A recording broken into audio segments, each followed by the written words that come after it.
4年前啦，開始咗第一條房產視頻，開始同大家分享珠海同中山嘅樓市同埋房產嘅視頻啦。好多謝大家一直以嚟嘅多多支持，令到阿姨有動力咧可以一直咁拍攝落去，亦都好多謝大家咧信任阿姨啦。喺阿姨從22年開始拍攝期間咧，到依家2026年嘅3月1號。一共成交咗89套嚟自於世界各地嘅朋友嚟中山珠海置業嘅，都好恭喜晒你哋揾到一套自己中意嘅單位。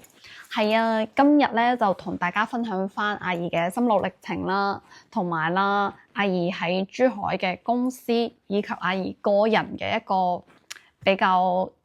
內心嘅一個表白啦，可以咁樣講。因為咧，阿姨自己啦做房產類，即係從做視頻開始，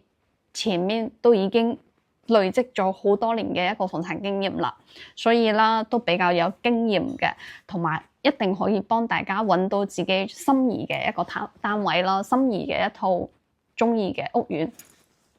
以及公司啦，都係珠海同中山啦，深耕咗15年以上嘅一個經歷嘅，所以嘅話喺中山珠海所有嘅新房樓盤一定可以幫大家揾到一個同埋申請到一個最優惠嘅價格、最抵嘅一個樓盤，而且係最合適、最心儀嘅一套單位嘅。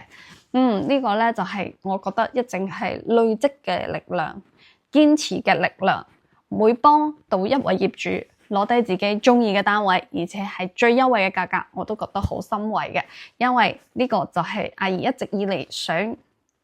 想要嘅，幫到大家嘅一個心路歷程，